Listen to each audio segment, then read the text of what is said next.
15311 Penn Hills to talk a little bit about memories of growing up and things like that.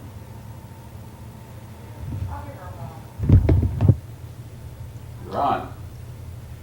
Well, I was videotaped twice on Saturday when I was at the Silva Method Convention and gave 2 workshops.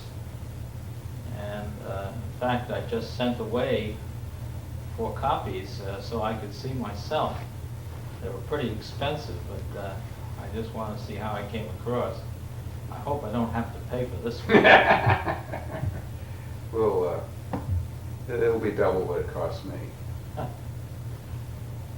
Well, what would you like me to reminisce about? I'll start at the beginning.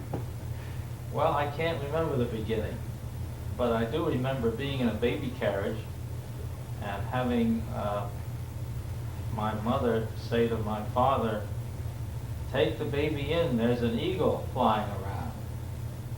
And we were in the White Mountains avoiding a infantile paralysis, as they called it in those days, epidemic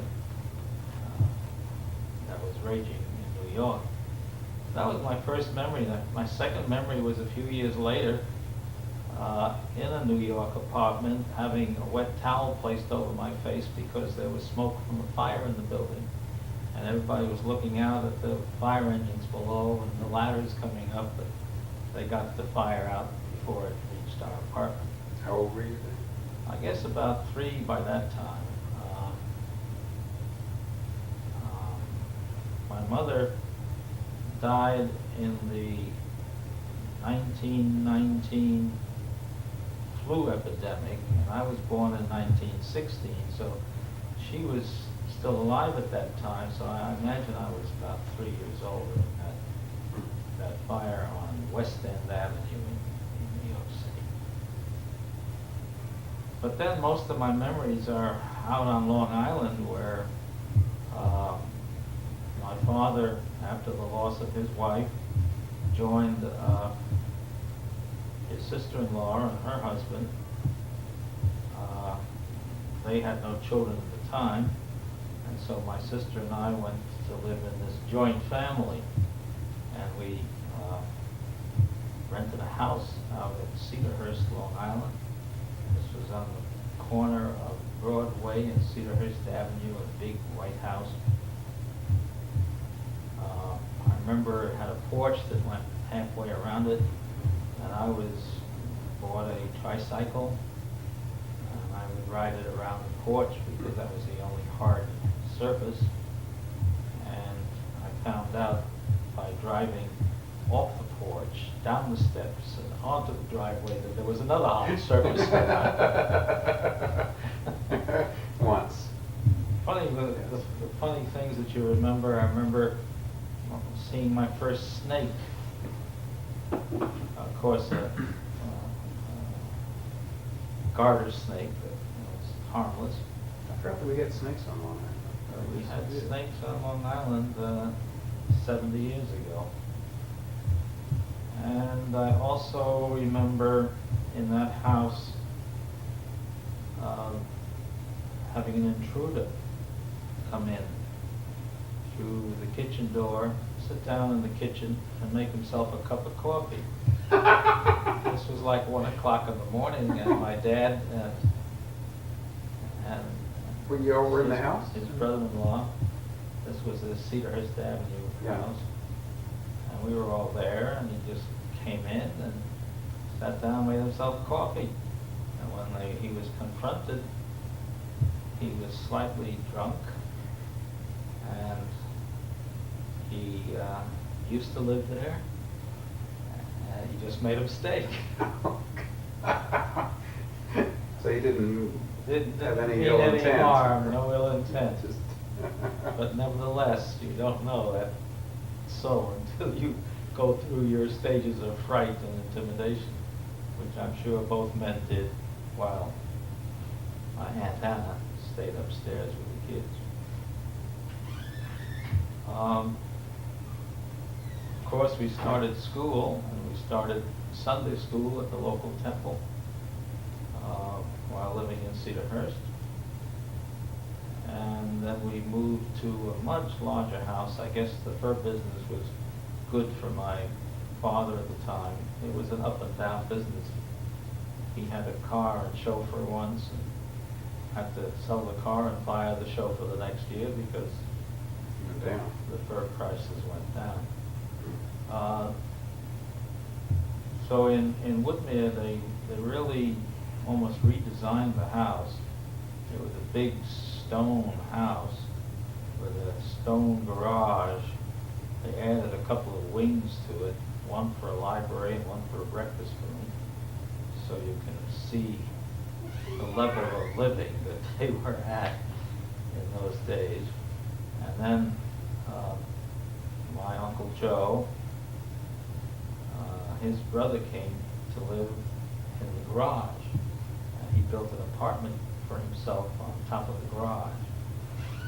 And I remember his also building the tennis court, and me looking forward to the time when I could play tennis, which later became one of my first loves. Am I traveling too slow or too fast? It was just perfect. Lay off the vodka, not good for you. The vodka will make me increase my speed a little bit. Really water. So when we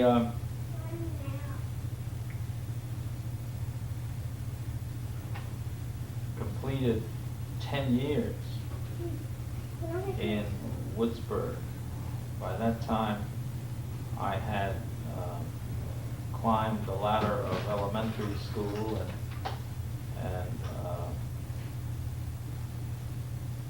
high school. There was no junior high school at the Woodmere Academy where we went, a private college preparatory school. And so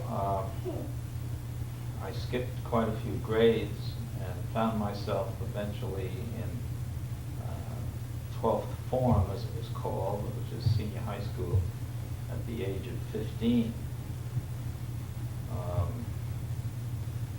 I was a very bashful boy because of that.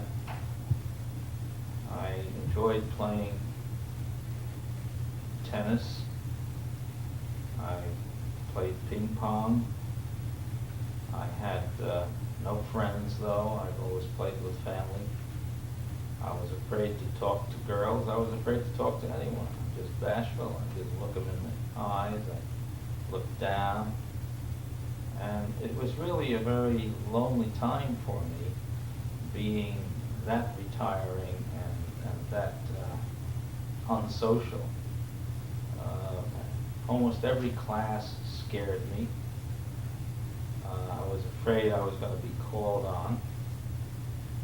And as a result, my education wasn't all that it could be. I was excellent in math and science, and so my father decided to apply for me to MIT, and I got accepted.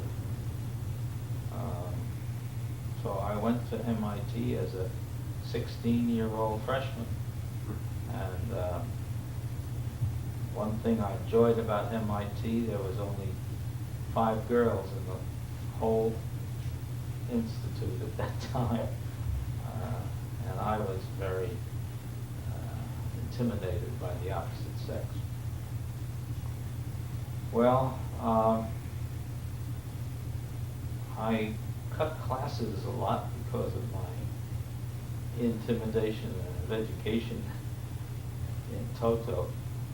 And as a result, in my senior year at MIT, although I had become accustomed to college life and to my fraternity house brothers, it was incidentally the Sigma Alpha Mu fraternity, I still did not attend school as much as I should, and the classes I cut proved to be death to my record, and I was kicked out of MIT and told not to show my